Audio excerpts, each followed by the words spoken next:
Okay guys, manulong mi guys og rally guys ha, social kanang rally guys sa New York ni guys. Tara guys, si Rochelle, si Nurse Rochelle, si Loverboy ito. There is nothing desirable about drugs. They're bad. Hindi ako nakikipag...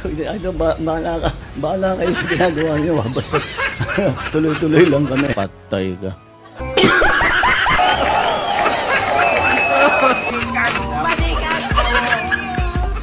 Grabe ka, strong pero okay ra. Madara na, pero okay ra. Madara na. BBM! Ayaw, di ba? BBM! BBM!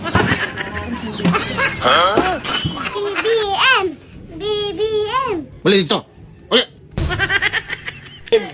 BBM! Layas ito, layas. Layas ito, layas. No. BBM!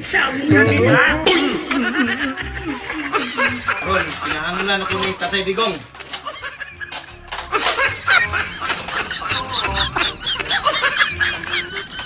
Dumating na po ang bagong Pilipinas.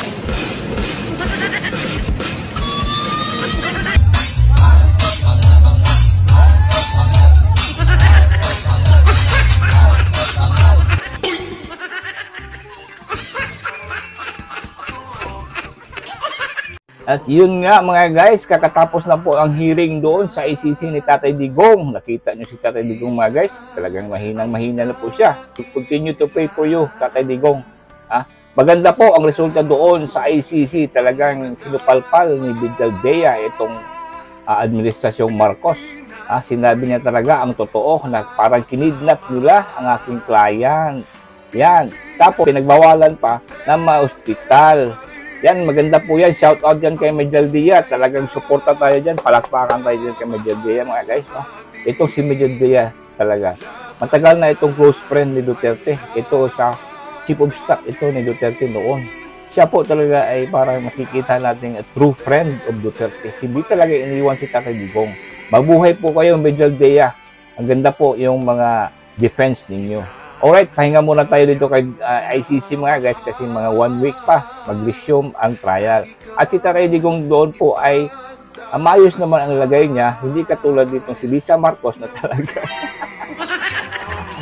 Dapat makulong na yung hayop na Lisa Marcos dyan sa Amerika. Na-detain po, di ba? Na-detain dahil yung kasama niya na overdose ng droga. Di ba? Grabe ka, addict yung animal na babae mga guys. But, dito muna tayo sa mga tao po. Talagang shoutout sa inyo lahat dyan sa iba't ibang lugar ng Pilipinas. Nagpakita po kanilang puwersa. Lalo na dyan po dito sa Hulo-Sulu. Shoutout po sa mga kapatid natin Maranao dyan sa Hulo-Sulu. Palakpakan tayo dyan. Ang dami po nila. Ang ganda po ng rally ng Hulo-Sulu mga guys. At ito nga, isi-share ko sa inyo itong compilation na ginawa ko. In-salute po sa mga tao na lumabas at sumigaw to bring back Tatay Digong. Palakpakan sa ating lahat mga guys. Alright, panoorin muna natin itong ginawa kong video para ito sa lahat. Nung ay kumalat na, isa ang nais nila, isigaw ang nadarama. Pilipinas muling magsama-sama. Pilipinas, Duterte pa rin ang tunay na nagmamahal sa atin. Laban niya ay laban natin. Pilipinas, Duterte pa rin. Inang bayang minamahal, lagi kang ipagdarasal na muli kitang makita. Pilipinas, bangon may pag-asa pa. Pilipinas, Duterte pa rin ang tunay na nagmamahal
kang ipagdarasal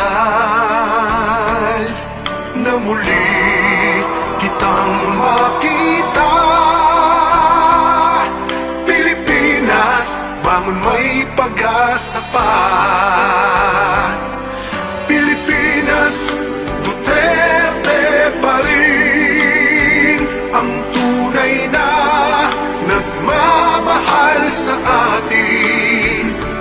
Laban niya ay laban natin. Pilipinas, Duterte pa rin. Laban niya ay laban natin. Pilipinas, Duterte pa rin. Dito po sa kaso ni Tatay Digong, isipin nyo kung manalo po siya. This is history in the making. Isipin nyo po ang ginawa sa kanya, pero nagawa pa rin niyang maipanalo. Ito si Tatay Digong, grabe ang binigay na trial ngayon sa kanya ng Panginoon. Pero I do not think na ibibigay ng Panginoon sa kanyang sitwasyon ngayon na hindi niya po makakaya. Kaya tayo po ay manalig po na talagang malagpasan ito ng pamilyang Duterte. Kaya itong mga nag-rally, just keep on praying po tayo lahat, no, para sa kaligtasan po ni Tatay Digong. Alright, hanggang dito lang tayo mga guys, no. Abangan natin ang mga update dyan, lalo na dito kay Liz Satanas, dyan sa Amerika. Sana hindi na makakawalan yung buwan. Alright, thank you for watching mga guys, and again, God bless you all.